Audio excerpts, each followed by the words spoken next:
السلام عليكم ورحمة الله تعالى وبركاته. أعوذ بالله من الشيطان الرجيم. بسم الله الرحمن الرحيم. رسلا مبشرين ومنذرين لئلا يكون للناس على الله حجة بعد الرسل وكان الله عزيزا حكيما. صدق الله العظيم. আজকের আলোচনার টপিক হচ্ছে আল্লাহ তাআলা কেন এই পৃথিবীতে রাসূল প্রেরণ করেছেন।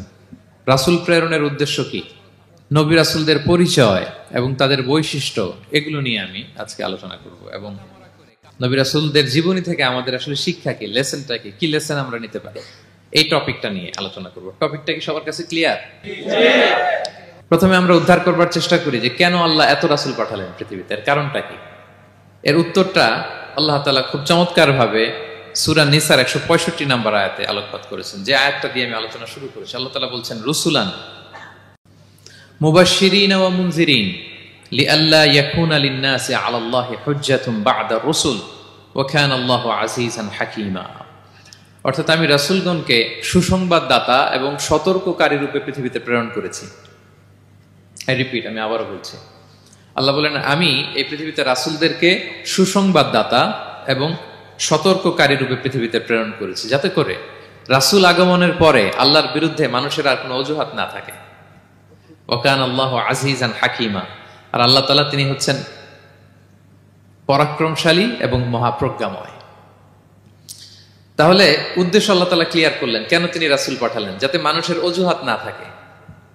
আল্লাহ তাআলা যদি রাসূল পৃথিবীতে বাণীবাহক হিসেবে প্রেরণ না করতেন, মানুষরা বলতো আল্লাহ আখিরাত বলে যে একটা কথা আছে এটা তো আমি বুঝি নাই, আল্লাহ মৃত্যুর পরে যে আবার জীবিত হইতে হবে এটা তো আমি শুনি নাই, আল্লাহ এই পৃথিবীতে আমি কি কি করেছি তার পাই টু পাই তোমার সুপ্রিম কোর্টের কাঠগড়ায় দাঁড়িয়ে যে বিচারের সম্মুখীন হতে হবে কেউ তো আমার কোনোদিন বলে নাই। এজন্য আল্লাহ বলেন আমি পৃথিবীতে রাসূল পাঠিয়েছি যাতে করে মানুষের কোনো এক্সকিউজ না থাকে। আচ্ছা বলেন তো, এখন কি কেউ আল্লাহরে বলতে পারবে আল্লাহ বিচার যে হবে এটা তো আমি জানি না, বলতে পারবে? আল্লাহ আখিরাত বলে যে একটা কথা আছে, পুনরুত্থান, পুনর্জীবিত হইতে হবে, আবার বিচারের সম্মুখীন হইতে হবে, জান্নাত জাহান্নাম আছে, এগুলো তো কোনোদিন আমি শুনি নাই। এই কথা, এই এক্সকিউজ তোলার কোনো সুযোগ কি আর আছে? No excuse will be granted that day, dear brothers and sisters. সেদিন কোনো এক্সকিউজ আল্লাহ তাআলা গ্রহণ করবেন না, কারণ আল্লাহ তাআলা রাসূলদেরকে প্রেরণ করেছেন, তারা আমাদেরকে বিস্তর বর্ণনা করে জানিয়ে গিয়েছে। এবং কেন রাসূলদেরকে প্রেরণ করেছেন আল্লাহ বলেন যে দুইটা প্রাইম রেসপন্সিবিলিটি দিয়ে আমি রাসূলদেরকে প্রেরণ করেছি। এক নাম্বার মুবাশশিরিন, তারা সুসংবাদদাতা, তারা আমাদেরকে জানিয়েছে এই পৃথিবীতে যদি আমরা ভালো কাজ করি, এক আল্লাহর ইবাদত করি, কারো হক নষ্ট না করি, তাহলে আমরা জান্নাতে যেতে পারবো। জান্নাতের সুসংবাদ তারা দেন। They are the bearer of glad tidings, they are the bearer of paradise. তারা জান্নাতের সুসংবাদদাতা। রাসূলদের দুই নাম্বার প্রাইম রেসপন্সিবিলিটি হচ্ছে মুনজিরিন, তারা সতর্ককারী। তারা আমাদেরকে এই মর্মে সতর্ক করেছেন যে এই পৃথিবীতে যদি আল্লাহর ইবাদত না করে শিরক করো, বেদাআত করো, এই পৃথিবীর বুকে যদি ফাসাদ করো, যদি সীমা লঙ্ঘন করো, যদি অন্যের অধিকার নষ্ট করো, তাহলে তোমাদেরকে জাহান্নামের আযাব ভোগ করতে হবে, ঠিক কিনা? তাহলে দুইটা প্রাইম রেসপন্সিবিলিটি। রাসূলরা হচ্ছেন মুবাশশিরিন, সুসংবাদদাতা, জান্নাতের সুসংবাদ দিয়েছেন। তারা ভালো কাজ করলে জান্নাতে যাওয়া যাবে। পাশাপাশি তারা হচ্ছেন সতর্ককারী। কিসের সতর্ককারী? জাহান্নামের ব্যাপারে সতর্ককারী। এই পৃথিবীতে ফাসাদ করলে, আল্লাহ তাআলার অবাধ্য হলে জাহান্নামে যেতে হবে। এবং রাসূল পাঠানোর মধ্য দিয়ে আল্লাহ তাআলা এক্সকিউজ দেওয়ার সুযোগ বন্ধ করে দিয়েছেন। কোনো এক্সকিউজ আর দেয়া চলবে না। তাহলে পৃথিবীতে কেন আল্লাহ তাআলা রাসূল পাঠালেন, এই পয়েন্টটা কি সবার কাছে ক্লিয়ার? আচ্ছা ক্লিয়ার, আমরা সামনের দিকে এগোই। এরপর আল্লাহ তাআলা বলেছেন এই পৃথিবীতে যত জাতি গোষ্ঠী আছে সব জাতির কাছে আমি রাসূল পাঠিয়েছি। ওয়া ইম মিন উম্মাতিন ইল্লা খালা ফিহা নাযীর। যত জাতি, যত নেশন এই পৃথিবীতে এসেছে, সব জাতিকে সতর্ক করবার জন্য, ইনস্ট্রাক্ট করবার জন্য, গাইড করবার জন্য আমি রাসূল পাঠিয়েছি। এমন কোন জাতি নাই যে জাতির মধ্যে আল্লাহ রাসূল পাঠায় নাই, সবাই রাসূল পেয়েছেন। এবং মজার ব্যাপার হচ্ছে they are the chosen and selected personality by Allah subhanahu wa ta'ala. রাসূলরা হচ্ছেন আল্লাহ তাআলার পক্ষ থেকে chosen এবং সিলেক্টেড। রাসূলদেরকে সিলেক্ট করেছে কে? আল্লাহ। তিনি বলেন ওয়া ইন্নাহুম ইনদানা লামিনাল মুস্তাফাইনাল আখিয়ার। নবীরা হচ্ছে আমার কাছে মনোনীত, আমি তাদেরকে মনোনীত করেছি এবং তারা হচ্ছে সর্বশ্রেষ্ঠ মানুষ। তার মানে এই আয়াত থেকে বোঝা গেল নবীরা সিলেক্টেড, তারা ইলেক্টেড না। ইলেকশন করে নবী হওয়া যায় না, নবী সিলেক্টেড এর মাধ্যমে হইতে হয়, সিলেকশনের মাধ্যমে। আর সিলেক্ট করেন কে? চুজ করেন কে? ইলেকশন করে নবী হওয়া যায়? আমরা পৃথিবীর সবাই মিলে যদি ভোট দেই, যে আল্লাহ আমরা সবাই ভোট দিলাম, এ হচ্ছে রাসূল, তাকে রাসূল হিসেবে আপনি কবুল করেন, হবে ইলেকশনে ভোট দিলে? আমাদের সাথে যদি ম্যানকাইন্ডের সাথে জিন কাইন্ডও যুক্ত হয়, জিনেরাও যদি বলে আল্লাহ আমরাও আছি, আমরাও দিলাম একটা করে ভোট, হবে রাসূল হবে? ফেরেশতারাও যদি যুক্ত হয়, ফেরেশতারাও যদি বলে, মানুষও ভোট দিল, জিনেরাও দিল, ফেরেশতারাও দিল, প্রত্যেকে একটা করেই দিল, ধরেন প্রত্যেকের ভোট গণনা করার পরে দেখা গেল বিশাল ভোট কাউন্ট হয়েছে। এখন তাদের এই ভোটের উপর ভিত্তি করে রাসূল হবে কেউ? হবে? কারণ নবী ইলেকশনে হওয়া যায় না, নবী হয় সিলেকশনে। আর সিলেক্ট করেন কে? আল্লাহু ইয়ালামু হাইসু ইয়াজআলু রিসালাতাহু। কাকে রাসূল বানাবেন, কাকে তিনি নবী হিসেবে অ্যাপয়েন্ট করবেন, এটা তিনিই জানেন। শুধুমাত্র কেবলমাত্র একমাত্র আল্লাহ তাআলা সোললি এটাকে কন্ট্রোল করেন। কেউ চাইলে কারো ভোটে, কারো ইলেকশনে নবী হওয়া যায় না। নবীরা হচ্ছেন সিলেক্টেড, চুজেন পার্সোনালিটি বাই আল্লাহ সুবহানাহু ওয়া তাআলা। তাহলে নবীরা নির্বাচিত নন, ওনারা মনোনীত। নবীরা কি নির্বাচিত? নবীরা মনোনীত। এখন কতজন নবী রাসূল আল্লাহ তাআলা পাঠিয়েছেন? আল্লাহ তাআলা সুস্পষ্ট করে জানাননি কতজন। কিছু কিছু হাদিস থেকে পাওয়া যায় লক্ষাধিক রাসূল, নবী এবং রাসূল আল্লাহ তাআলা পৃথিবীতে পাঠিয়েছেন। কিন্তু কোরআন আল কারিমে এই লক্ষাধিক নবী রাসূলের সবার কথা আল্লাহ তাআলা আমাদেরকে শোনাননি। আল্লাহ তাআলা মাত্র 25 জন রাসূলের কথা আমাদেরকে শুনিয়েছেন। কতজন? 25 জনের কথা আল্লাহ তাআলা শুধু আমাদেরকে বলেছেন, বাকিদের কথা বলেন নাই। কতটুকু আমাদের বলা দরকার এটা আমাদের চেয়ে ভালো জানেন কে? আল্লাহ ভালো জানেন। আল্লাহ তাআলা ভালো জানেন কতটুকু আমাদেরকে জানাতে হবে। যত রাসূল তিনি পাঠিয়েছেন, যত নবী পাঠিয়েছেন, সবার কথা যদি আল্লাহ কোরআনে বলতেন, তাহলে কোরআন কি মাত্র 611 পৃষ্ঠার একটা বই হতো? 10 খণ্ড, 15 খণ্ড, 20 খণ্ড। তখন আমরা হাফেজ হতে পারতাম? হ্যাঁ, আমরা হাফেজ তরিকুল ইসলাম পাইতাম তখন? হ্যাঁ, তাকরিম পাইতাম? তখন তো হাফেজ হওয়া যেত না। এটা যদি 15 খণ্ড 20 খণ্ডের বিশাল ভলিউম হয়, হাফেজ হওয়া যেত না। এজন্য আল্লাহ তাআলা সব নবীদের কথা আমাদেরকে শোনায় নাই, মাত্র 25 জন নবীর কথা কোরআনে আল্লাহ শুনিয়েছেন। কতজন? আল্লাহ বলেন রুসুলান কদ কসাসনাহুম আলাইকা মিন ক্বাবলু ওয়া রুসুলান লাম নাকসুসহুম আলাইক। নবী হে, অনেক রাসূলের কথা আপনাকে শুনিয়েছি, আবার অনেক রাসূলের কথা আমি শোনাই নাই। যাদের কথা শোনানোর প্রয়োজন মনে করেছি তাদের কথাই আমি শুনিয়েছি। তাহলে আমরা বুঝলাম কোরআনে বর্ণিত হয়েছে কয়জন নবী রাসূলের নাম? সবাই বলবেন আওয়াজ করে, কয়জন? 25 জন। এবং এই 25 জন নবীর মধ্য থেকে 6 জনের নামে আল্লাহ 6টা সূরা ডেডিকেট করেছেন কোরআনে, 6টা সূরা উৎসর্গ করেছেন। সূরা ইউনুস, সূরা ইউসুফ, সূরা ইব্রাহিম, সূরা মুহাম্মদ, সূরা নূহ, সূরা হুদ। 6 জন নবী। কয়জন নবী? 6 নবীর নামে আল্লাহ তাআলা 6টা সূরা ডেডিকেট করেছেন। এবং এই যত নবী আল্লাহ তাআলা পাঠিয়েছেন, সব নবীর উপর ঈমান আনা আবশ্যক। হ্যাঁ, it's compulsory to believe in every messenger sent by Allah subhanahu wa ta'ala to validate our faith. আমাদের ঈমানটাকে প্রিজার্ভ করার জন্য সব নবীর উপর আমাদের ঈমান আনতে হবে, সব নবী। আমরা যে ঈমান আনি, ঈমানে মুফাসসাল, যেখানে 7টা বিষয়ের উপর বিস্তারিত ঈমানের যে ঘোষণা আমরা দেই, আমরা তো বলি যে ঈমানে একটা মুজমাল আর একটা কি মুফাসসাল। ঈমানে মুফাসসালে 7টা বিষয়ের প্রতি ঈমান আনতে হয়। আমানতু বিল্লাহি ওয়া মালাইকাতিহি ওয়া কুতুবিহি, তারপরে ওয়া রুসুলিহি, পাইছেন? ওয়াল ইয়াউমিল আখিরি ওয়া বিল কদরি খাইরিহি ওয়া শাররিহি মিনাল্লাহি তাআলা ওয়াল বা'সি বা'দাল মাউত। এই 7টা বিষয়ের উপর বিস্তর ঈমান আমাদেরকে আনতে হয়। এই 7টার মধ্যে রাসূলদের ব্যাপার আছে না নাই? রাসূলদের উপর ঈমান আনতে হবে। যদি না আনি তাহলে আরকানুল ঈমান পূর্ণ হলো না, আমার ঈমান পরিপূর্ণ হবে না।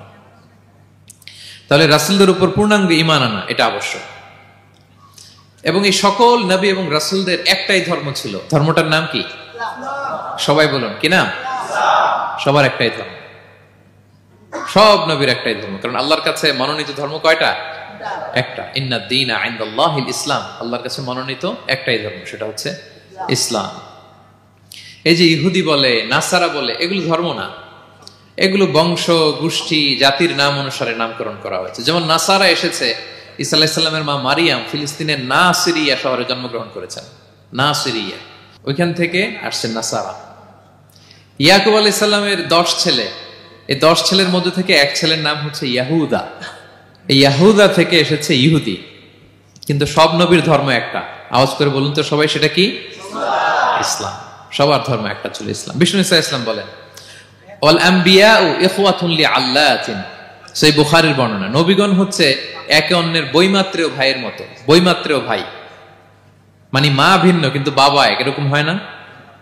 ধরেন আমার বাবা যদি একাধিক বিয়ে করে, তো প্রত্যেক স্ত্রী গর্ভে যদি সন্তান আসে, তো আমরা সবাই তো ভাই, কি বলেন? কিন্তু মা ভিন্ন। মা কি? তবে বাবা এক। নবীদের দৃষ্টান্তটা এরকম, আল আম্বিয়া ও ইখওয়াতুন লিআল্লাত। নবীরা হচ্ছেন বৈমাত্রেয় ভাইয়ের মতো, তাদের মা ভিন্ন কিন্তু বাবা এক। বিষ্ণু ইসলাম বলেন, উম্মাহাতুহুম শাত্তা ওয়া দীনুহুম ওয়াহিদ। তাদের শরীয়ত, তাদের বিধিবিধান এটা ভিন্ন ভিন্ন, কিন্তু তাদের দিন কি? এক, সেটা হচ্ছে ইসলাম। সকল নবীর ধর্মের নাম হচ্ছে ইসলাম। যেমন ইব্রাহিম আলাইহিস সালামের ব্যাপারে আল্লাহ তাআলা বলেন, মা কানা ইব্রাহিমু ইয়াহুদিয়ান ওয়ালা নাসরানিয়ান ওয়ালাকিন কানা হানিফাম মুসলিমা ওয়া মা কানা মিনাল মুশরিকিন। নবী ইব্রাহিম আলাইহিস সালাম উনি ইহুদিও ছিলেন না, নাসারাও ছিলেন না, উনি একনিষ্ঠ মুসলিম ছিলেন। কি ছিলেন? আল্লাহ নবী ইউসুফ আলাইহিস সালাম উনি সবসময় আল্লাহর কাছে দোয়া করতেন, আল্লাহ তাওয়াফানি মুসলিমান ওয়াল হিকনি বিসসালিহিন। আল্লাহ তুমি আমাকে মুসলিম হিসেবে মৃত্যু দিও আর সৎকর্মশীলদের সাথে অন্তর্ভুক্ত করে নিও। তো উনি মুসলিম না হলে এই দোয়া করতেন, আল্লাহ মুসলিম হিসেবে মৃত্যু দিও। সুলাইমান আলাইহিস সালাম রানী বিলকিসের কাছে একটা চিঠি লিখেছেন। এই চিঠি আবার পাঠিয়েছেন হুদহুদ পাখিকে দিয়ে। হুদহুদ পাখি ঠোঁটে করে এটা কামড় দিয়ে নিয়ে বিলকিসের রাজপ্রাসাদের ভেন্টিলেশনের ভিতর দিয়ে ঢুকে, বিলকিস লাঞ্চ করে বিশ্রাম নিতেছিল, এর বুকের উপরে চিঠিটা রেখে ফুরুত করে উড়াল দিছে হুদহুদ। খুলে দেখে অদ্ভুত এক চিঠি, ইন্নাহু মিন সুলাইমান ওয়া ইন্নাহু বিসমিল্লাহির রহমানির রহিম। তো বিলকিসকে উদ্দেশ্য করে সুলাইমান আলাইহিস সালাম বলেছিলেন, আল্লাহ তাআলু আলাইয়া ওয়াতুনি মুসলিমিন। বিলকিস অবাধ্য হয়েও না, বাড়াবাড়ি করো না, মুসলিম হয়ে আমার কাছে ফিরে আসো। কোন নবী বলছেন? তো উনি যদি মুসলিম না হতেন, উনি মুসলিম হওয়ার আহ্বান করতেন? প্রিয় ভাইরা, তাহলে সব নবীর ধর্ম একটা, সেটা কি? ইসলাম। সব নবী একই ধর্মের অনুসারী ছিলেন। এ পর্যায়ে আমরা কমন প্রফিটিক ফিচার্স, 10টা কমন ফিচার আছে যেটা সব নবীদের ক্ষেত্রে প্রযোজ্য। সব নবীদের ক্ষেত্রে এই ফিচারগুলো পাওয়া যায়। এই 10টা কমন ফিচার নিয়ে আলোচনা করব ইনশাআল্লাহ। এই 10টা কমন ফিচারের 1 নম্বর হচ্ছে আল ওয়াহি। সকল নবীকে আল্লাহ তাআলা ওহী পাঠিয়েছেন, রেভেলেশন, প্রত্যাদেশ। ওহী মানে সিক্রেট মেসেজ, যেটা নবী শোনে আর আল্লাহ জানে, দুনিয়ার মানুষ এটা শোনে না। নবীরা বললে কেবল শোনে। সুবহানাল্লাহ বলেন। সব নবীকে আল্লাহ এই ওহীটা পাঠিয়েছেন। জিবরাইল আলাইহিস সালাম মারফত ওহী পাঠিয়েছেন, অথবা সরাসরি কিতাব পাঠিয়েছেন, কিংবা সহিফা পাঠিয়েছেন। আল্লাহ তাআলা ইরশাদ করছেন, ইন্না আওহাইনা ইলাইকা কামা আওহাইনা ইলা নূহি ওয়ান নাবিয়িনা মিন বাদি। নবী নূহ আলাইহিস সালামের পরে সব নবীদের কাছে আমি যেমনি ওহী পাঠিয়েছি, আপনার কাছেও আমি এভাবে ওহী পাঠিয়েছি। সব নবীদের কাছে আমি এভাবে ওহী পাঠিয়েছি।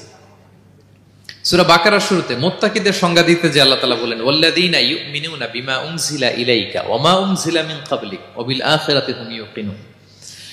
মানে নবী হে, মুত্তাকি তো তারা যারা আপনার উপর যে কিতাব নাজিল হয়েছে এটার উপরও ঈমান আনে, ওয়া মা উনজিলা মিন ক্বাবলিক, এর আগে যত কিতাব নাজিল হয়েছে তার উপরও ঈমান আনে।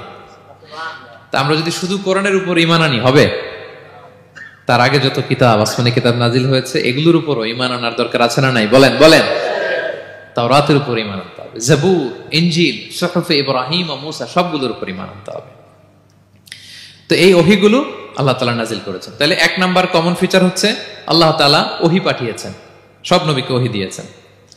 2 নাম্বার ফিচার হচ্ছে same language of the people. নবীকে আল্লাহ তাআলা যেই জাতিগোষ্ঠীর কাছে পাঠিয়েছেন তিনি ওই জাতির ভাষাতেই কথা বলেছেন। ধরেন মালয় এলাকাতে যদি আল্লাহ নবী পাঠান আর ওই নবী যদি আরবিতে কথা বলে, তা আমাদের মালয়েশিয়ান ভাইরা বুঝবে? আচ্ছা, আরব দেশে যদি আল্লাহ একজন নবী পাঠান, ওই নবী ধরেন যে ম্যান্ডারিনে কথা বলে, চাইনিজ ভাষায়, আরবরা বুঝবে? চায়নাতে ধরেন আল্লাহ তাআলা এক নবী পাঠালো, সে ওখানে যে হিন্দি ভাষায় কথা বলে, চাইনিজ লোকেরা বুঝবে না। তাহলে যেই জাতির কাছে আল্লাহ পাঠাইছেন ওই জাতির ভাষা দিয়ে আল্লাহ নবীকে পাঠাইছেন। সুবহানাল্লাহ। আল্লাহ তাআলা ইরশাদ করেন, ওয়ামা আরসালনা মির রাসূলিন ইল্লা বিলিসানি কওমিহি লিউবাইয়িনা লাহুম।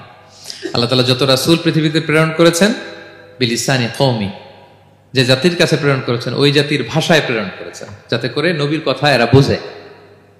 নবীরা এসেছেন বাণীবাহক হয়ে, এখন এই বাণী যদি বুঝতে না পারে তাহলে কাজ হবে।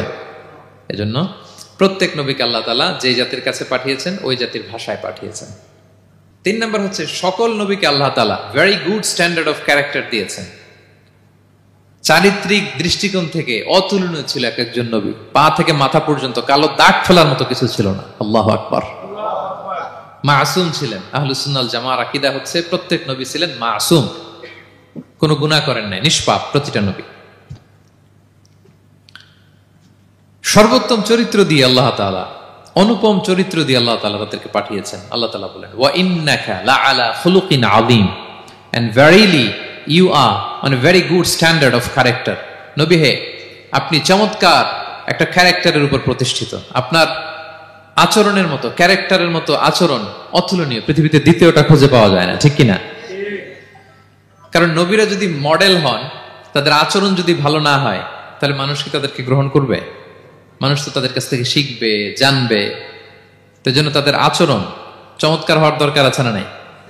চমৎকার আচরণ, চমৎকার চারিত্রিক মাধুর্য দিয়ে আল্লাহ তাআলা পৃথিবীতে এক একজন নবীকে প্রেরণ করেছেন। সব নবীরা ভেরি গুড স্ট্যান্ডার্ড অফ ক্যারেক্টারের অধিকারী ছিল। 4 নম্বর হচ্ছে প্রত্যেক নবীকে আল্লাহ তাআলা মিরাকেল দিয়েছেন, মানে মুজিজা, as a proof of their prophethood. তাদের নবুয়তির প্রমাণ হিসেবে আল্লাহ তাআলা তাদেরকে মিরাকেল দিয়েছেন, মুজিজা।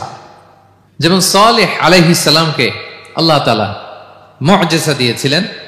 তার জাতির কাছে যখন তিনি দাওয়াত দিলেন, তারা বলল, সালেহ তুমি যে নবী এটা আমরা বুঝবো কি করে?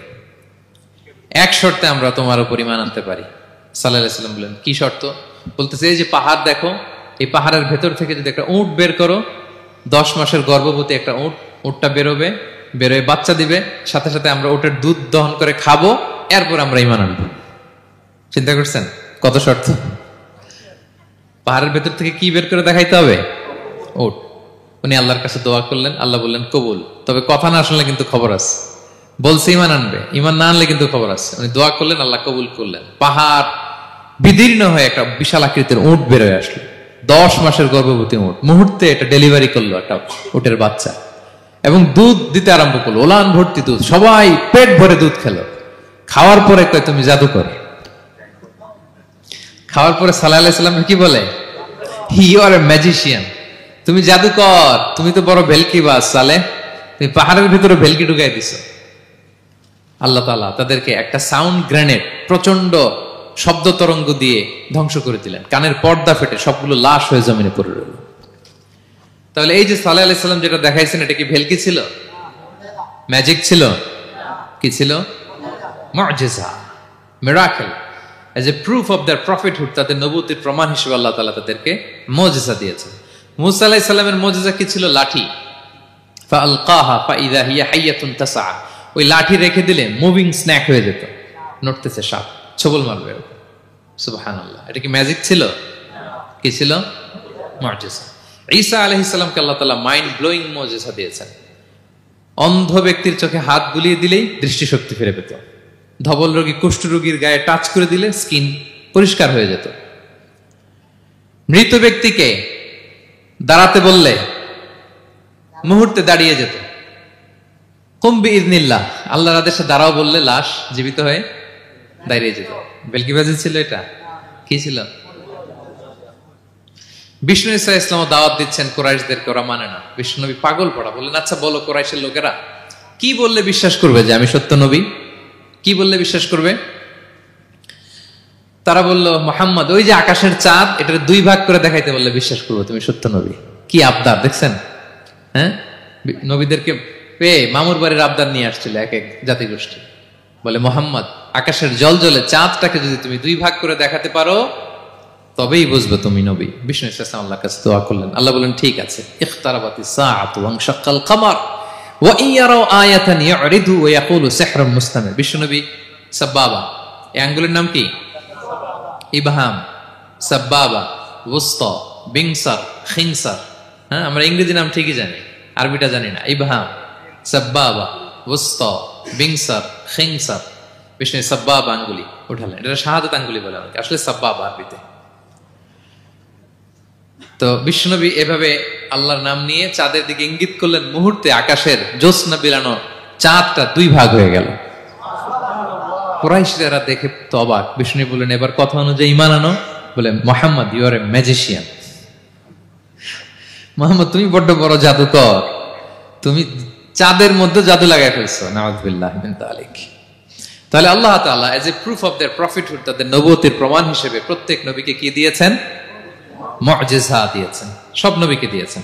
5 নাম্বার, সকল নবীর দাওয়াতি মিশন এক ছিল, একই মিশন নিয়ে নবীরা পৃথিবীতে এসেছেন। সেটা কি?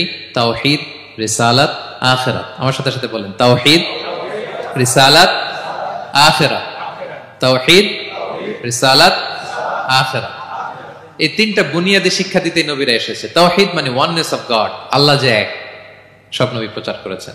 রিসালাত মানে তারা যে বার্তাবাহক হিসেবে এসেছেন, তাদের কথা মানতে হবে, এটার দাওয়াত দিয়েছেন। আখিরাত মানে হচ্ছে মৃত্যুর পরেও যে একটা জীবন আছে, সেই জীবনের ব্যাপারে প্রত্যেক রাসূলরা কি করেছেন? দাওয়াত দিয়েছেন। এবং কোন নবীর কথার সাথে আরেক নবীর কথার গরমিল পাওয়া যায় না, অমিল হয়নি।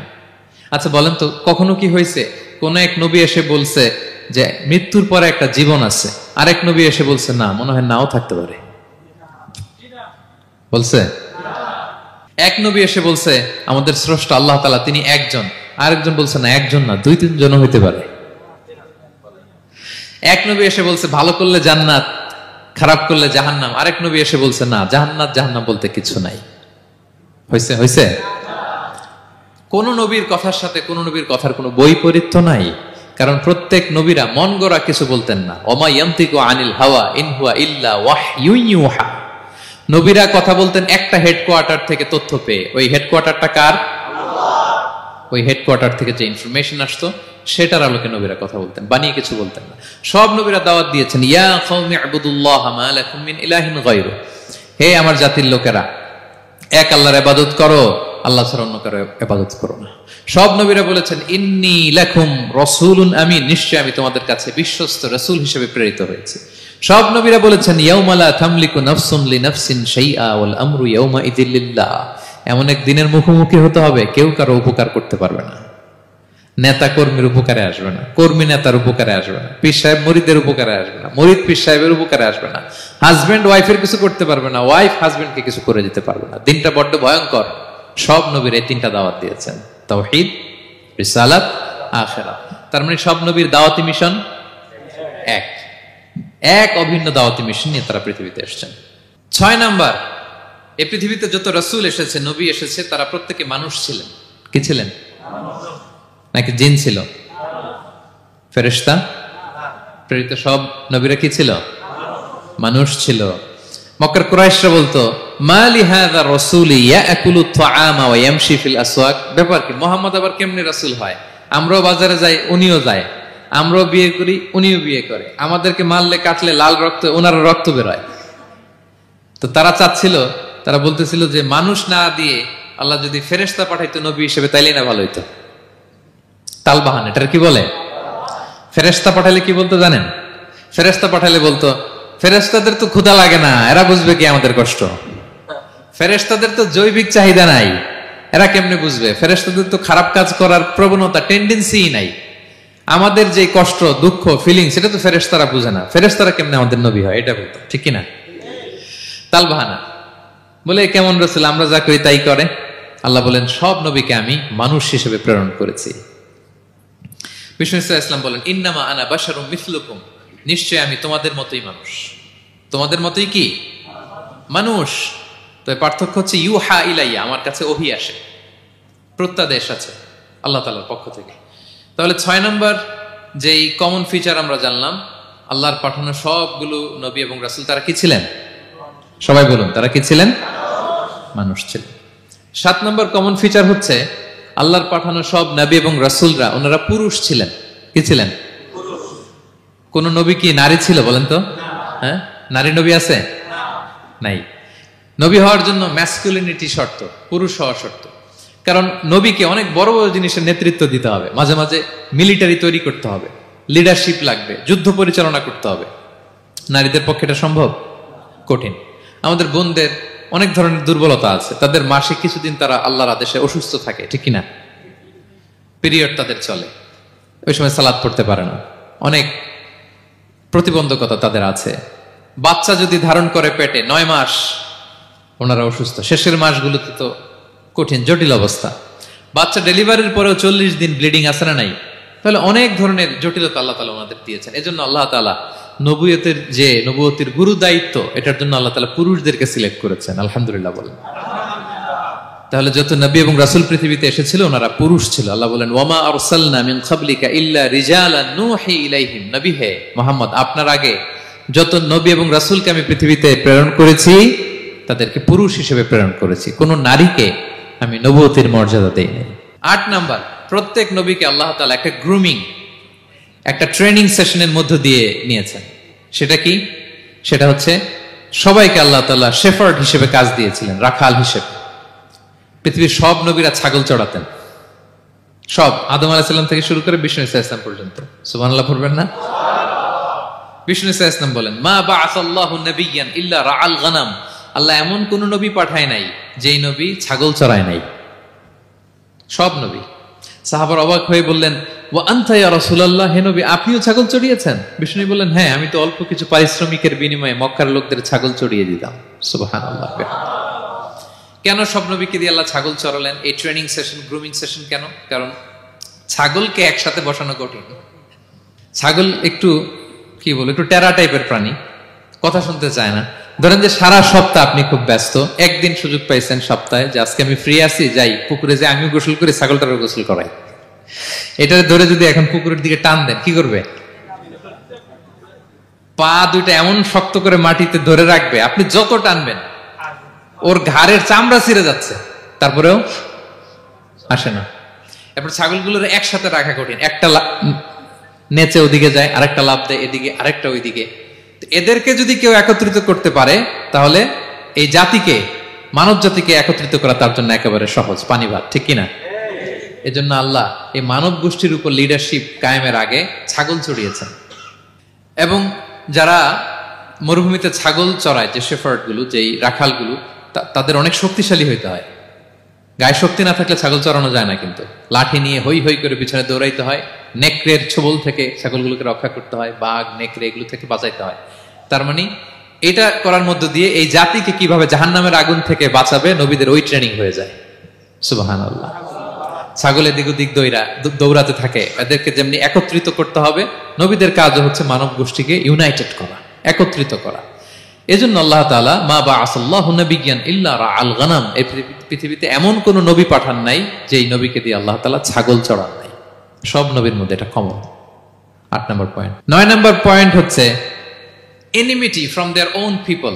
যত নবী দাওয়াত নিয়ে আসছে তারা চ্যালেঞ্জের মুখোমুখি হয়েছেন, শত্রুতার মুখোমুখি হয়েছেন। কেউ ওনাদের জন্য রেড কার্পেট রিসেপশন দেয় নাই। নবীদের পথ ছিল বড় পিচ্ছিল, এটা কুসুমাস্তীর্ণ ছিল না, কণ্টকাকীর্ণ। কেউই সহজে মেনে নেয় নাই। দাওয়াত দিছে তো রিজেক্ট, সবাই প্রত্যাখ্যান করেছে, সবাই প্রত্যাখ্যান করেছে। এটা কমন ছিল, প্রত্যেক নবীকে এটা মুখোমুখি হতে হয়েছে। Mockery, vulgarism, operation, mental torture, physical torture and what not, সব ধরনের। ইভেন অনেক নবীকে হত্যা করা হয়েছে দিনের দাওয়াতের কারণে। বনি ইসরায়েলের লোকেরা তাদের নিজেদের 70,000 নবীকে নিজেরা হত্যা করেছে। এমনকি আমার নবী বিশ্বনবী মুহাম্মদ রাসূলুল্লাহ সাল্লাল্লাহু আলাইহি ওয়াসাল্লামকে হত্যার ষড়যন্ত্র করা হয়েছিল। আল্লাহ তাআলা দয়া করে বিশ্বনবীকে হিজরতের ব্যবস্থা করে দিয়ে প্রাণে বাঁচিয়েছেন, মক্কা থেকে মদিনাতে পাঠিয়ে দিয়েছেন। তাহলে এই পথ বড় কঠিন ছিল, নবীদের পথ, সব নবীর জন্য, এক্সেপ্ট সুলাইমান এবং দাউদ আলাইহিস সালাম, তাদের কথা ভিন্ন। এছাড়া সব নবীরা এই সংগ্রাম, এই বিরোধিতা, এই শত্রুতা, এই জেলাসি, এগুলোর মুখোমুখি হয়েছে পৃথিবীর সকল নবীরা। সকল নবীরা। বিষ্ণু ইসা ইসলাম ঘুমাতে পারে নাই একটা রাত শান্তিতে। বিষ্ণুর বায়োগ্রাফি যদি আপনি পড়েন, জীবনে যদি পড়ে দেখেন, প্রত্যেকটা নবীর জীবনে এই কষ্টকর মুহূর্তগুলো ছিল। শত্রুতা সব নবীকে পোহাতে হয়েছে। বিষ্ণু ইসা ইসলামের কাছে যখন প্রথম নাজিল হলো ইকরা বিসমি রাব্বিকাল্লাযী খালাক, সূরা আলাকের প্রথম কয়টা আয়াত? 5 আয়াত নিয়ে কোরআনের ভারে নতুন রেভিলেশন পেয়ে বিষ্ণুনবী কাঁপতে আরম্ভ করলেন। কাঁপতে কাঁপতে জ্বর এসে গেল বিষ্ণুনবীর গায়ে, নিচে নেমে আসলেন। খাদিজা রাদিয়াল্লাহু তাআলা আনহাকে বললেন, জাম্মিলুনি জাম্মিলুনি, আমাকে কম্বল চাপা দাও, আমার খুব শীত লাগছে, আমার জ্বর এসে গিয়েছে। কাঁপতে লাগলেন বিষ্ণু ইসলাম। খাদিজা রাদিয়াল্লাহু তাআলা আনহার এক চাচাতো ভাই ওয়ারাকা ইবনে নাওফল ছিল ইনজিল কিতাবের পণ্ডিত খাদিজা রাদিয়াল্লাহু তাআলা আনহা বিষ্ণুকে নিয়ে চাচাতো ভাইয়ের কাছে গেলেন, যে বলেন, ভাই ওরাকা দেখেন তো মোহাম্মদ কি বলে, সে কি দেখছে, কি নিয়ে আসছে, কাঁপতেছে আর বলতেছে আমি মরে যাব, আমাকে কম্বল চাপা দাও। ওরাকা বললেন, মোহাম্মদ কে এসেছিল বলতো? বিষ্ণু জিবরাইল ইসলামের বর্ণনা দিলেন। কি বলেছে বলতো? 5 আয়াতের বর্ণনা বিষ্ণু ইসলাম দিলেন। তখন বিষ্ণু ইসলামের কথা শুনে ওরাকা বলল, তোমার কাছে যে এসেছে ওহুয়ান নামুস, মানে জিবরিল, সে সব নবীদের কাছে এসেছে। মোহাম্মদ তুমি নবী হবা, তুমি কি হবা? তুমি নবী হবা, আখিরি নবী হবা তুমি। যে তোমার কাছে এসেছে সে সব নবীদের কাছে ওহী নিয়ে এসেছিল। আর জেনে রাখো মোহাম্মদ, তোমার এলাকার লোকেরা একদিন তোমাকে এলাকা থেকে বের করে দিবে। ভবিষ্যৎবাণী করতেছিলেন। বিশ্বনবী বললেন, আওয়া মুখরিজিয়াহুম, আমার ভাই বেরাদার, আমার জ্ঞাতি গোষ্ঠীর লোকেরা আমার এলাকা ছাড়া করবে? ওরাকা বললেন, হ্যাঁ। লাম ইয়াতি রাজুলুন ক্বাত্তু বিমিসলি মা জিতা বিহি ইল্লা উদিয়া, তোমার মতো এরকম রিসালাতের দায়িত্ব নিয়ে যারাই কোনো জাতির কাছে এসেছে তাদের সাথে এরকম শত্রুতা করা হয়েছে। বিষ্ণু ইসলাম সেদিনের কথা শুনে, ওরাকার কথা শুনে অবাক হয়েছিলেন। তাহলে সব নবীদের ক্ষেত্রে 9 নম্বর কমন বৈশিষ্ট্য হচ্ছে তাদেরকে বাধার সম্মুখীন হতে হয়েছে। এখনো যারা নবীদের পথে চলবে বা চলে, তাদের জীবনে বাধা বিপত্তি আছে না নাই? হ্যাঁ, তারা জেনে বুঝেই এই পথে এসেছে, তারা হিসাব মিলিয়েই এই পথে নেমেছে। এজন্য বাধা বিপত্তি চ্যালেঞ্জ কোন মুমিনকে তার রাস্তা থেকে সরাতে পারে না, ঠিক কিনা বলেন? এক চুলো নড়াতে পারে না। এটা নবীদের পথ, এটা নবীওয়ালা কাজ। এখানে জুলুম থাকবে, এখানে বাধা বিপত্তি থাকবে, এখানে চ্যালেঞ্জ থাকবে। এই পথটা সোজা, সিরাতুল মুস্তাকিম। যদি শেষ মাথায় যাওয়া যায়, ডাইরেক্ট জান্নাতুল ফেরদাউস। আলহামদুলিল্লাহ। তাহলে সব নবীরা বাধার সম্মুখীন হয়েছে। 9টা কমন ফিচার গেল। 10 নম্বর, দ্য লাস্ট কমন ফিচার, পৃথিবীর সব নবীরা ইন্তেকাল করেছেন, আর কোন নবী আসবেন? আসবে? পৃথিবীর সব নবীরা মারা গিয়েছেন, কিন্তু আলামুল বারজাখে, বারজাখের জগতে নবীরা জীবিত। আই রিপিট, আমি আবারও বলি, প্রত্যেক নবী তার কবরে জীবিত। আলামুল বারজাখে। আমরা এই দুনিয়াতে আসার আগে যেই জগতে ছিলাম, ওই জগৎটার নাম হচ্ছে আলামুল আরওয়াহ, মানে রুহের জগৎ। সেখান থেকে আমরা এই জগতে এসেছি, এটার নাম আলামুদ দুনিয়া, দুনিয়ার জগৎ। আবার মৃত্যুর পরে যে নতুন এক্সটেশনে আমরা যাব, সেটার নাম হচ্ছে আলামে বারজাখ, বারজাখের জগৎ। নবীরা ওই বারজাখের জগতে জীবিত। বিষ্ণু ইসলাম সুনানে আবু দাউদের হাদিসে বলেন যে, ইন্নাল্লাহা হাররামা আলাল আরদি আন তাকুলা আজসাদাল আম্বিয়া, আল্লাহ তাআলা এই জমিনকে, নবীদের দেহকে কনজিউম করাকে হারাম করে দিয়েছেন। মানে জমিনের জন্য নবীদের লাশকে পচিয়ে ফেলা, খেয়ে ফেলা হারাম। যত নবী যেখানে ইন্তেকাল করেছেন, তাদের পবিত্র দেহ মোবারক এখনো আগের মতো একেবারে, যখন মৃত্যুবরণ করেছিলেন তখন লাশটা যেমন তাজা ছিল, এখনো প্রত্যেকে তার কবরে এরকম তাজা লাশ নিয়ে শুয়ে আছে। প্রত্যেক নবী কবরে জীবিত। বিষ্ণু ইসলাম ওনার কবরে জীবিত। তবে এটা বারজাকি জগতে। এই দুনিয়া তিনি যেভাবে জীবিত ছিলেন ওইভাবে না, বারজাকি জগতে জীবিত। আমরা যখন প্যারা নবীর উপর সালাম পৌঁছাই, দুরুদ পড়ি, প্রত্যেক ফেরেশতা, একটা ফেরেশতা আছে এই দুরুদগুলোকে নিয়ে বিষ্ণুবীর কাছে পৌঁছায়। আপনার বাবার নাম, আপনার নাম বলে ফেরেশতা বলে যে অমুকের ছেলে অমুক আপনাকে সালাম দিয়েছে। বিষ্ণুবী কবর থেকে নিজে ওই সালামের উত্তর বলে, কারণ বিষ্ণু ইসলাম বারজাকের জগতে তিনি জীবিত। হায়াতুন নবী, বারজাকের জগতে তিনি জীবিত। আরেক হাদিসে বিষ্ণু ইসলাম বলেন, আল আম্বিয়া ও আহিয়াউন ফি কুবুরিহিম ইউসাল্লুন, নবীরা তাদের কবরে জীবিত, সেখানে তারা সালাত আদায় করে। নবীরা তাদের কবরে কি করে? সালাত আদায় করে। তাহলে এই 10টা হচ্ছে কমন ফিচার্স এবং প্রফিটস।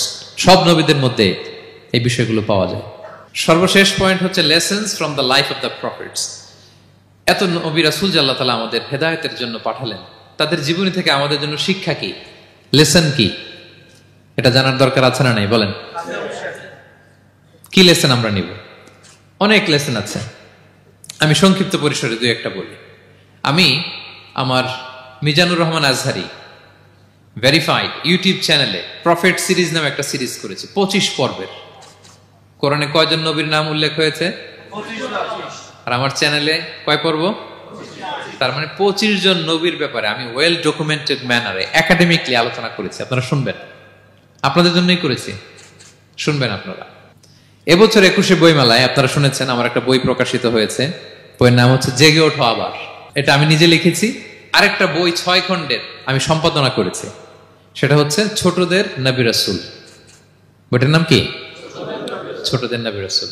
সত্যায়ন প্রকাশন থেকে 6 পর্বের খুব চমৎকার গ্রাফিক্যাল ইউজার ইন্টারফেস দিয়ে আপনার সোনামণিরা, বাচ্চারা তারা জেনে যাবে যে তাদের আসল আইকন কারা, তাদের আসল সুপার হিরো কারা, তাদের অনুসরণীয় অনুকরণীয় ব্যক্তিত্ব হবে কারা। এই বইটা লিখতে, সম্পাদনা করতে আমাদের অনেক চ্যালেঞ্জ আমরা ফেস করেছি, কারণ এটা আপনাদের জন্য লিখি নাই, লিখছি কাদের জন্য? বাচ্চাদের জন্য। আমি বাচ্চাদেরকে গল্প শোনাচ্ছি এরকম একটা ভাব নিয়ে লিখেছি। আমি বারবার ভেবেছি যে আমার ছোট্ট মেয়েটাকে যদি আমি শোনাই, ওকে বুঝাইলে ও কিভাবে বললে বুঝবে। গল্পের মতো করে খুব রস দিয়ে, আনন্দ দিয়ে প্রতিটা বাক্য এভাবে সাজানো হয়েছে। 6 খণ্ডের ছোটদের নবী রাসূল সিরিজ। যদি সুযোগ হয় আপনারা সংগ্রহ করবেন। বড়দের নিয়েও আমরা নবী রাসূলদের উপর আমাদের সামনে কাজ আসবে, আমরা জানাবো। তো আজকের এই কায়েত ফাউন্ডেশন বাংলাদেশের এই প্রোগ্রামের সর্বশেষ যে পয়েন্টটা আপনাদের সামনে আমি উপস্থাপন করতে চাই, সেটা হচ্ছে lessons from the life of the prophets. নবী রাসূলদের জীবনী থেকে আমাদের জন্য কি শিক্ষা। 25 জন নবীকে কভার করা সম্ভব হবে না। আমি সেখান থেকে মাত্র 7 জন নবীর জীবনী থেকে 7টা শিক্ষা 7 মিনিটে বলে আমরা শেষ করে দেব ইনশাআল্লাহ বিইذنিল্লাহ। প্রথমে আমরা শুনবো সাইয়েদনা আদম আলাইহিস সালামের জীবনী থেকে শিক্ষা। পৃথিবীর প্রথম নবী কে ছিল বলেন তো? আদম আলাইহিস সালাম। আমরা যেমনি আমাদের শৈশব ছিল, কৈশোর ছিল, যৌবন, তারপর বার্ধক্যের দিকে যাচ্ছি, ওনার কি এরকম ছিল? আদম আলাইহিস সালামের শৈশব ছিল না? ছিল? কৈশোর ছিল? কনফিউশনে পড়ে গেছে। ছিল? ছিল না। মজার ব্যাপার হচ্ছে ওনার শৈশব কৈশোর ছিল না, ওনাকে আল্লাহ সৃষ্টি করতে যুবক করে সৃষ্টি করছে। সুবহানাল্লাহ। তো আসতে কেন? সৃষ্টি করতেই যুবক, 60 হাত লম্বা। কয় হাত? 60 হাত লম্বা করে তৈরি করছেন আদম আলাইহিস সালামকে। আপনারাও যারা জান্নাতে যাবেন 60 হাত লম্বা হয়ে ঢুকবেন, 33 বছরের যুবক হয়ে ঢুকবেন। 80 বছর বয়সে মারা গেল, কত বছর বয়সে ঢুকবেন? গালে কোনো দাড়ি থাকবে না। এই দুনিয়ায় দাড়ি রেখে নেন, ওখানে দাড়ি ছাড়া উঠবেন একেবারে কোনো জুরদা মুর্দা। ও আবনা ও সালাসাম ওয়া সালাসিন, 33 বছরের তাগড়া ইয়াং সুপারস্টার হয়ে জান্নাতে ঢুকবো আমরা। তো আদম আলাইহিস সালামকে আল্লাহ প্রথম নবী করে পৃথিবীতে পাঠালেন। ওনাকে জান্নাতে সব খাইতে বললেন যে সব খাও, একটা গাছের কাছে যেও না। কিন্তু শয়তান সে তার মিশন নিয়ে আসে। সে আদম আলাইহিস সালামকে ভুলভাল বোঝালো, আদম আর হাওয়াকে, যে একটা কাজ করো, আল্লাহ তাআলা তোমাকে না করছে কেন জানো? আল্লাহ তো চায় না তুমি জান্নাতে থাকো, আল্লাহ চায় তোমাদেরকে দুনিয়াতে পাঠাই দিবে।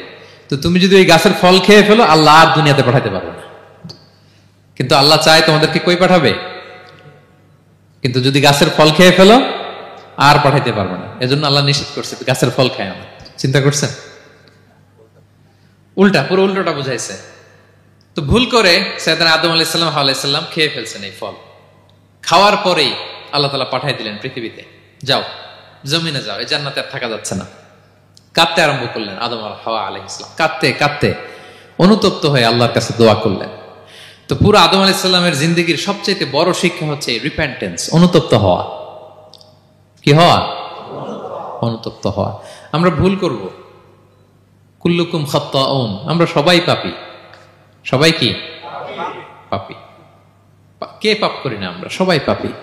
কিন্তু মনে রাখবেন, আমাদের পাপ যত বড় হোক, আল্লাহর রহমতের দরিয়া তার চাইতেও বড়, অনেক বড়। তিনি দয়াময়, তিনি মেহেরবান, তার দয়ার শেষ নাই, তার মায়ার শেষ নাই। তার রহমতের দরিয়া যে কত বড় আপনি কল্পনাও করতে পারবেন না। শয়তান আর আমাদের মধ্যে পার্থক্য হচ্ছে, শয়তান পাপ করে পাপে অটল থাকে, কিন্তু বিশ্বাসীরা পাপ করার সাথে সাথেই ক্ষমা চায় কার কাছে? এটা হচ্ছে আদম আলাইহিস সালামের জীবনী থেকে আমাদের জন্য সবচেয়ে বড় লেসন।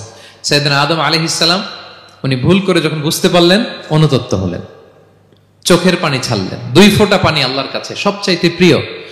এক হচ্ছে জেহাদের ময়দানে মুজাহিদের গা বেয়ে ঝরে পড়া রক্তের ফোঁটা, 2 হচ্ছে অনুতপ্ত বান্দার চোখের পানির ফোঁটা। অনুতপ্ত বান্দা নিজের ভুল স্বীকার করে মাথাটা নিচু করে চোখের পানি ছেড়ে দিয়ে যখন আল্লাহর কাছে কাঁদে, তার চোখের পানি চোখ বেয়ে নাকের ডগা বেয়ে জমিনে ড্রপ করার আগেই আল্লাহ তার সব গুনাহ মাফ করে দেয়। সাইয়েদনা আদম আলাইহিস সালাম কাঁদতে আরম্ভ করলেন। কাঁদতে কাঁদতে অনুতপ্ত হয়ে দোয়া করলেন, রব্বানা যালামনা আনফুসানা ওয়া ইল্লাম তাগফির লানা ওয়া তারহামনা লানাকুনান্না মিনাল খাসিরিন। রব্বানা, হে আমাদের রব, যালামনা আনফুসানা, আমরা আমাদের নফসের উপর জুলুম করেছি, ভুল করেছি, অন্যায় করেছি, অপরাধ করেছি। ওয়া ইল্লাম তাগফির লানা, আল্লাহ তুমি যদি ক্ষমা না করো, তুমি যদি মাফ না করো, লানাকুনান্না মিনাল খাসিরিন, আল্লাহ আমরা ধ্বংস হয়ে যাব, আমরা ক্ষতিগ্রস্ত হয়ে যাব, আমরা লুজার হয়ে যাব। এই বাক্যগুলো বলে বলে যখন আল্লাহ তাআলার কাছে দোয়া করলেন, আল্লাহর রহম হলো। আল্লাহ দয়া করে সাইয়েদনা আদম আর হাওয়া আলাইহিস সালামকে ক্ষমা করে দিলেন। ক্ষমা করে আবার জান্নাতের এন্ট্রির ঘোষণা দিলেন যে আবার দুনিয়ার জীবন শেষ করে আসো, যেখান থেকে আসছিলে আবার ওখানে ঢুকতে পারবে। তাহলে আদম আলাইহিস সালামের জীবন থেকে আমরা যে লেসনটা পাই সেটা কি ভাই? বলেন বলেন। অনুতপ্ত হওয়া, রিপেন্টেন্স। আমরাও যদি জীবনে ভুল করি কি করবেন? ভুলের উপর অটল থাকবেন? অনড় থাকবেন? একগুঁয়ে ধরে বসে থাকবেন? সীমা লঙ্ঘন করবেন? আমরা ক্ষমা চাইব। কার কাছে ক্ষমা চাইব? ক্ষমা দেওয়ার জন্য তিনি বসে থাকেন। শেষ রাতে আল্লাহ প্রথম আসমানে চলে আসেন। প্রথম আসমানে এসে ডাকতে থাকেন, আলা মিন মুস্তাগফিরিন আগফির আলা, কে ক্ষমা চাবা? কে পাপ করেছে, জুলুম করেছে, বলো, আমি ক্ষমা দেওয়ার জন্য আসছি। আলা মিন মুস্তারজিকিন আরযুক আলা, কার রিজিকের দরকার, কার চাকরি নাই, কার ব্যবসা মন্দা, আমার কাছে চাও, আমি আল্লাহ বাড়িয়ে দেব। কার কি লাগবে বল, আমি দেব। আল্লাহ তাআলা দেওয়ার জন্য আসছে, আমি নেয়ার জন্য উঠতে পারি না। আমরা যেন আল্লাহ তাআলার কাছে চাই বেশি বেশি, এবং ভুল করলে যেন আমরা অনুতপ্ত হই। ভুল করলে আমরা কি হব? সাইয়েদনা আদম আলাইহিস সালামের জীবন থেকে আমরা এটা শিখলাম। 2 নম্বরে সাইয়েদনা নূহ আলাইহিস সালামের লাইফ থেকে আমরা কি শিখি? ওনার লাইফ থেকে আমরা শিখি হচ্ছে কনসিস্টেন্সি, মানে লেগে থাকা। ভালো কাজের জন্য কি করা? লেগে থাকা। উনি 950 বছর দাওয়াত দিয়েছিলেন ওনার জাতিকে। কয় বছর বলেন তো? 950 বছরের দাওয়াতি কার্যক্রমের ফলে উনি ফলোয়ার জোটাইতে পারছেন কয়জন জানেন? 80 জন। কয়জন? এরাই আমাদের পূর্বপুরুষ। আমরা পৃথিবীর সবাই কিন্তু এদেরই নাতিপুতি। এই 80 জনকে নিয়ে উনি নৌকার উপর উঠছিলেন, কিস্তির উপর, আর বাকিটা তো মহাপ্লাবন দিয়ে আল্লাহ ধ্বংস করে দিয়েছেন। ওই 80 জন আবার জমিনে এসে জমিন আবাদ করা শুরু হলো, ওখান থেকে পৃথিবীর সকল মানুষ। সুবহানাল্লাহ। উনি বলেন, ক্বালা রাব্বি ইন্নী দাআউতু কওমি লাইলান ওয়া নাহারা, আল্লাহ আমি দিন রাত এক করে আমার জাতি গোষ্ঠীকে দাওয়াত দিয়েছি। ফালাম ইয়াজিদহুম দুআই ইল্লা ফিরারা, কিন্তু আমারে দেখলে লোকগুলো ভেগে ভেগে যায়। আর কি করে? আমার কথা যেন শুনতে না হয়, এরা কানে আঙ্গুল দিয়ে রাখে আর মুখে কাপড় পেঁচিয়ে রাখে। নূহ আলাইহিস সালাম তারপরও থামতেন না, কন্টিনিউয়াস দাওয়াতি কাজ। লোকজন নূহ আলাইহিস সালামকে পিটিয়ে আধামরা করে কাঁথা দিয়ে পেঁচিয়ে পাহাড়ে রেখে আসতেন। ওইখান থেকে এসে নূহ আলাইহিস সালাম আবার দাওয়াত দিতে শুরু করতেন। What a consistency! কিভাবে লেগেছিলেন! 950 বছর তিনি দাওয়াত দিয়েছেন, মাত্র 80 জন ফলোয়ার হয়েছিল। তাহলে আমরা অল্প দাওয়াতি কাজ করেই আমরা হতাশ হয়ে যাই। হায় রে, আমার কথা শুনলো না, হায় রে আমার কথা পৌঁছাইল না, হায় রে আমার কাছে এসে কেউ মুসলিম হইল না, হায় রে আমার কথা। অস্থির। আপনার কাজ হচ্ছে পৌঁছে দেওয়া, আপনার কাজ হচ্ছে কোরআনের কথা মানুষকে বলা। এটা দিয়ে কতটুকু কি হবে এটার ফয়সালা কার? তাহলে নূহ আলাইহিস সালামের জীবনী থেকে আমাদের শিক্ষা হচ্ছে কনসিস্টেন্সি। 950 বছর উনি লাগাতার দাওয়াত দিয়েছেন, থামে নাই, হতাশ হয় নাই, হাল ছাড়ে নাই। নবীরা কখনো হাল ছাড়ে না। সুবহানাল্লাহ পড়ে। 3 নাম্বার, ইব্রাহিম আলাইহিস সালামের জীবনী থেকে আমাদের জন্য শিক্ষা হচ্ছে ওবিডিয়েন্স, আনুগত্য। কি করে আল্লাহ তাআলার কাছে আনুগত্য করতে হয়। আল্লাহু আকবার। আমি মনে হয় 1 ঘন্টার উপরে আলোচনা করেছি আমার প্রফেট সিরিজ ইব্রাহিম আলাইহিস সালামের জীবনী নিয়ে। ওনার পুরো জীবনটা, আল্লাহ কোনো কিছু বলতে দেরি, আল্লাহর আদেশের সামনে মাথা পেতে দিতে ইব্রাহিম আলাইহিস সালামের দেরি হয়নি। আল্লাহ বলছেন আসলিম, ওয়া ইয ক্বালা রাব্বুহু আসলিম ক্বালা আসলামতু লিরাব্বিল আলামিন। হে ইব্রাহিম সারেন্ডার, সারেন্ডার। সুবহানাল্লাহ। ইব্রাহিম আনুগত্য করো, আল্লাহ আনুগত্য করছি। ওনার সন্তান হয় না 86 বছর বয়সে একটা সন্তান দিলেন আল্লাহ তাআলা। আমাদের এখানে কার বয়স কত? সর্বোচ্চ বয়স কত আছি আমরা? এদিকে 60 বছরের উপর তো কেউ নাই, ঠিক কিনা?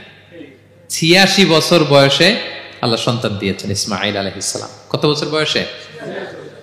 সন্তানটা আদরের নাকি? হ্যাঁ, আদরের না? শেষ কালে একটা সন্তান পেলেন 86 বছর বয়সে। ইব্রাহিম আর হাজেরার ঘরকে উজাড় করে ফুটফুটে এক সন্তান ইসমাঈল আলাইহিস সালাম আসলেন। ভালোবাসা, আদর যেন ঠিকরে পড়ে, এত গদগদ ভালোবাসা। এবার বললেন যাও হাজরা আর দুধের সন্তান ইসমাইলকে মরুভূমিতে ফেলে দিয়ে আস। বলতে দেরি, রেখে আসতে দেরি নেই। এটাই হচ্ছে ইব্রাহিম আলাইহিস সালামের আনুগত্য। দুধুমরু প্রান্তরে হাজেরা আর ইসমাইল আলাইহিস সালামকে রেখে আসলেন, চলে আসলেন। বুকটা ফেটে চৌচির, 86 বছর বয়সে একটা দুধ সন্তান পেলাম, দুধের বাচ্চা আমার স্ত্রী সহ মরুভূমিতে রেখে আসলাম। রেখে আবার থাকাও যাবে না, যাও তুমি ফিলিস্তিনে, এরা থাকবে মক্কায় মরুভূমির মাঝখানে। পরে আল্লাহ জুরহুম কওমের মাধ্যমে এদেরকে পানি, জামজাম অনেক কিছু দিলেন। লম্বা ঘটনার দিকে যাচ্ছে।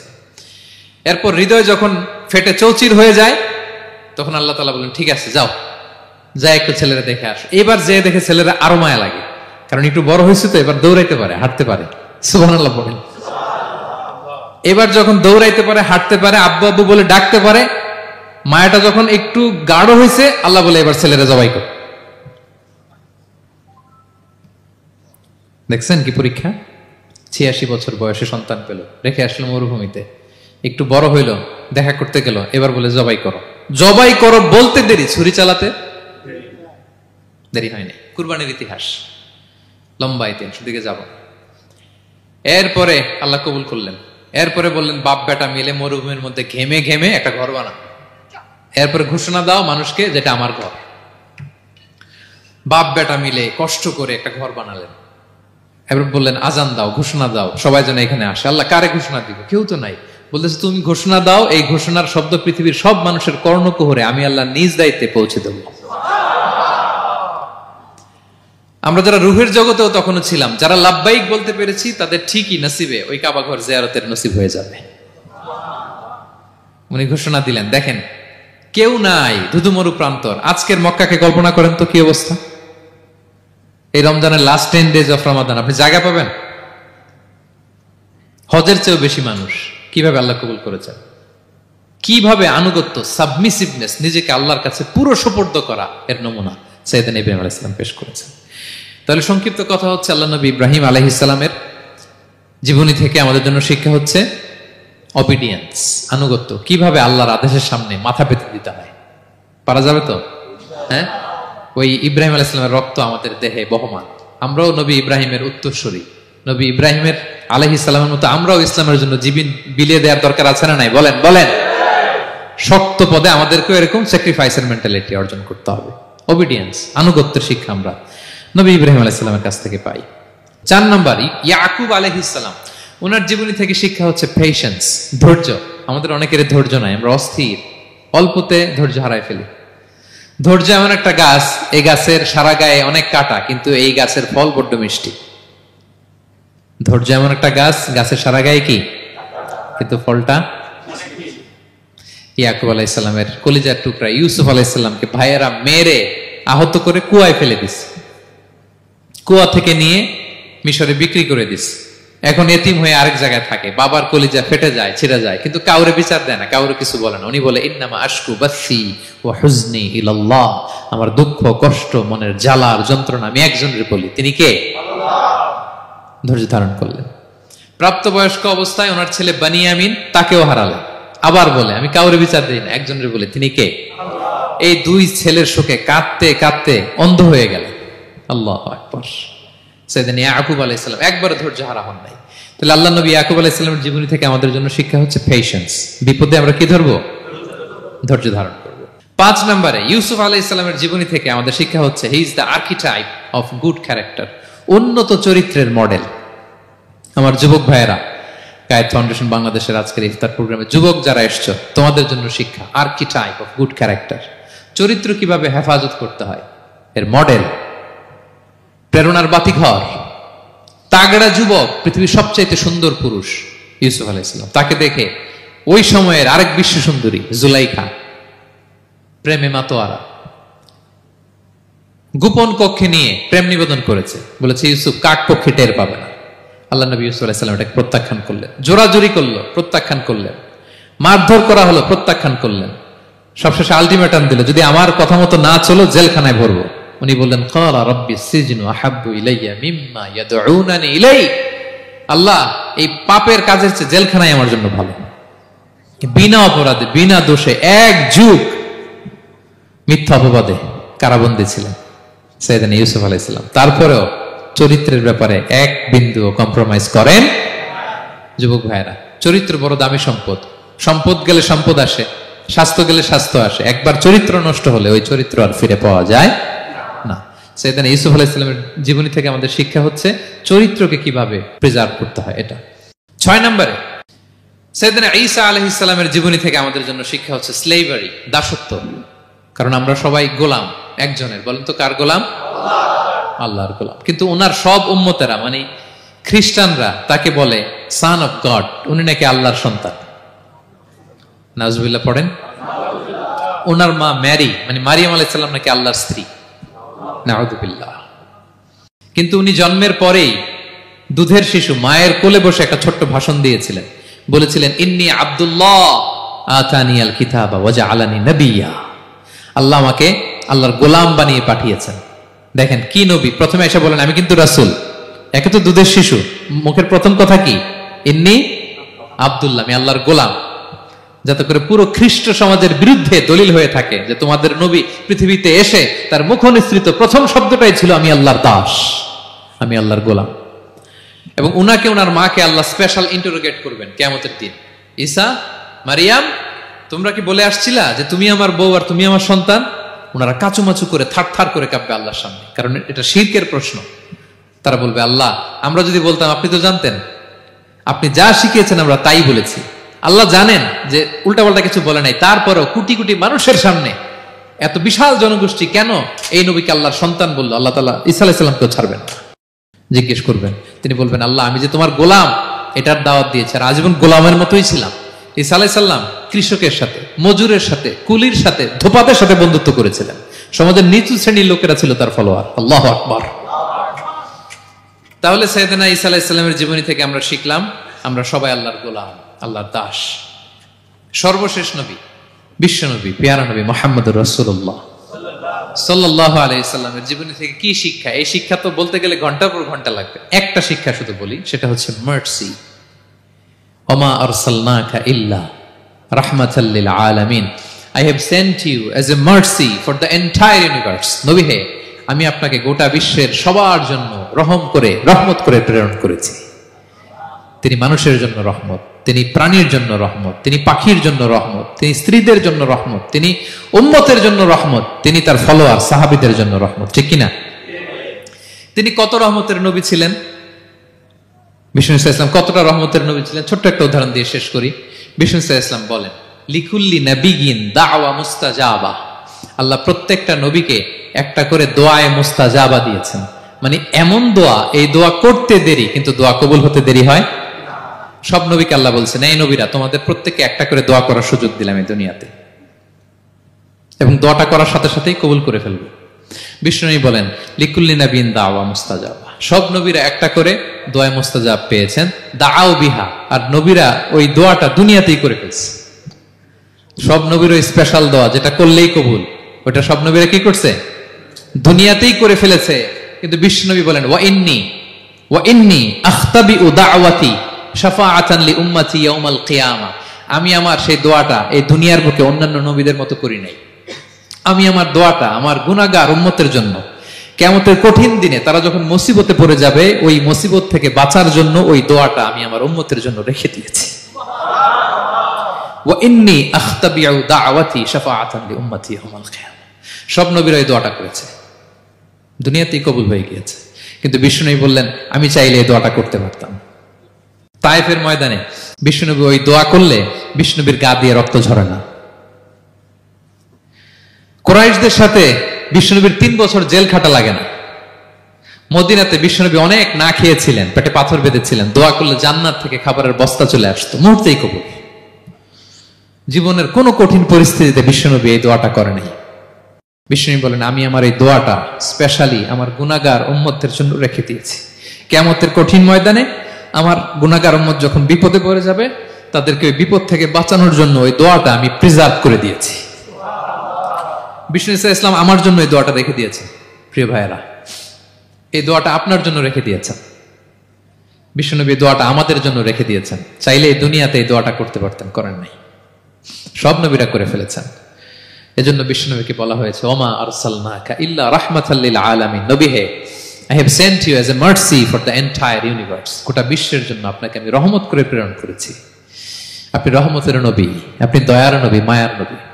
বিষ্ণুনবীর জীবনী থেকে শিক্ষা হচ্ছে আমরাও যেন আমাদের অধীনস্থ যারা আছে তাদের প্রতি যেন রহমদিল হই, আমরা আমাদের প্রতিবেশীদের প্রতি যেন রহমদিল হই, আমরা আমাদের ফ্যামিলির সদস্যদের প্রতি যেন রহমদিল হই। এই মার্সি, এই দয়া মায়ার ছোঁয়া যেন বিষ্ণুনবীর উম্মত হিসেবে আমাদের হৃদয়েও থাকে। সবাই পড়ি আমিন। তাহলে সম্মানিত সুধী, নবীদের এই লাইফ লেসন থেকে আমরা যেগুলো শিখলাম এগুলো আমাদের জীবনে বাস্তবায়নের দরকার আছে না নাই? বলেন বলেন। বেশি বেশি নবীদের জীবন চর্চা করবেন তো? প্রফেট সিরিজের যে লেকচারগুলো আপনাদের জন্য রেখেছি আপনারা শুনবেন তো? সবাই ছেলে মেয়েদেরকে নবীদের জীবনী শেখাবেন তো? তারাই হচ্ছে আমাদের রিয়াল হিরো, তারাই হচ্ছে সুপার হিরো, দে আর আওয়ার আইকন। এবং আমাদের হেদায়েতের জন্য তাদেরকে আল্লাহ তাআলা আমাদের কাছে পাঠিয়েছেন নবী হিসেবে, রাসূল হিসেবে। নবীরা যেই পথে চলেছেন, যে দিক নির্দেশনা আমাদেরকে দিয়েছেন, আমরা যেন আমাদের জীবনকে ওই পথে ওই মতে পরিচালিত করতে পারি। আল্লাহ তাআলা আমাদের সবাইকে কথাগুলো বোঝার ও আমল করার তৌফিক দান করুন। হাযা মা ইনদি ওয়াল ইলমু ইনদাল্লাহ আলাইহি তাওয়াক্কালতু ওয়া ইলাইহি উনীব। ওয়াসসালামু আলাইকুম ওয়া রাহমাতুল্লাহি তাআলা ওয়া বারাকাতুহু।